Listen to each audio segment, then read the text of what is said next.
மத்திய கிழக்கு நாடுகளில் நிலவி வரும் போர் பதற்றங்களுக்கு மத்தியில் இஸ்ரேல் பிரதமர் பெஞ்சமின் நெதன்யாகு ஈரானின் எதிர்காலம் குறித்து ஒரு அதிரடியான நேர்காணலை வழங்கியுள்ளார்.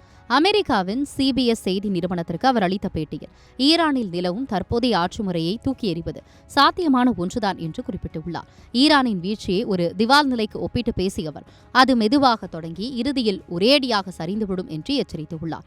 ஈரானில் ஆட்சி மாற்றம் ஏற்படும் என்பதற்கு எந்த உத்தரவாதமும் இல்லை என்றாலும் அதனை சாத்தியமாக்குவதே தங்களின் நோக்கம் என்பதை அவர் மறைமுகமாக உணர்த்தியுள்ளார். நெதன்யாகுவின் இந்த அதிரடி திட்டத்தின் ஒரு பகுதியாக ஈரானின் அணுசக்தி திட்டங்களை முழுமையாக முடக்குவது குறித்து பேசப்பட்டுள்ளது. ஈரானில் உள்ள செறிவூட்டப்பட்ட யுரேனியத்தை எப்படி அகற்றுவீர்கள் என்ற கேள்விக்கு நாங்கள் உள்ளே புகுந்து அதனை எடுத்து வருவோம் என்று மிக எளிமையாகும் அதே சமயம் மிரட்டும் தொனியிலும் பதிலளித்துள்ளார். மேலும் ஈரான் விழுந்தால் அந்நாடு ஆதரித்து வரும் அமாஸ், இஸ்புல்லா மற்றும் ஹவுதி கிளர்ச்சியாளர்கள் போன்ற அமைப்புகளும் ஒட்டுமொத்தமாக முடிவுக்கு வரும் என்று அவர் கணித்துள்ளார். இந்த அமைப்புகளை தாங்கி பிடிக்கும் ஒரு சாரக்கட்டு போலதான் ஈரான் செயல்பட்டு வருவதாகவும் அவர் விவரித்துள்ளார்.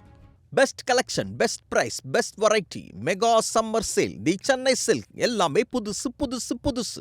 இந்த நேர்காணலில் மற்றொரு முக்கியமான விஷயமாக அடுத்த 10 ஆண்டுகளுக்குள் அமெரிக்காவின் ராணுவ உதவிகளை சார்ந்திருப்பதை இஸ்ரேல் முற்றிலும் நிறுத்திவிடும் என்று நெதன்யாகு தெரிவித்துள்ளார். ஈரானுடனான இந்த போரில் அமெரிக்க அதிபர் டொனால்டு டிரம்பின் நிலைப்பாடு குறித்தும் அவர் பேசியுள்ளார். நடவடிக்கை எடுப்பதில் ஆபத்து இருக்கலாம், ஆனால் நடவடிக்கை எடுக்காமல் இருப்பதே மிகப்பெரிய ஆபத்து என்ற டிரம்பின் வார்த்தைகளை மேற்கோள் காட்டிய அவர் ஈரானின் அணுசக்தி மையங்களை அமெரிக்கா மிக தீவிரமாக கண்காணித்து வருவதாக தெரிவித்தார்.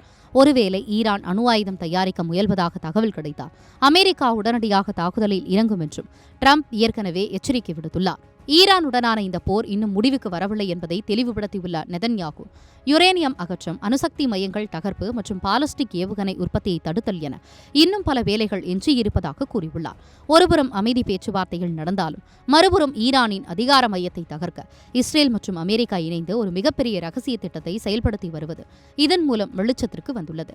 நெதன்யாகுவின் இந்த அதிரடி பேச்சு மேற்காசிய அரசியலில் மீண்டும் ஒரு மிகப்பெரிய புயலை கிளப்பியுள்ளது. Best collection, best price, best variety, mega summer sale, the Chennai silk, எல்லாமே புதுசு புதுசு புதுசு.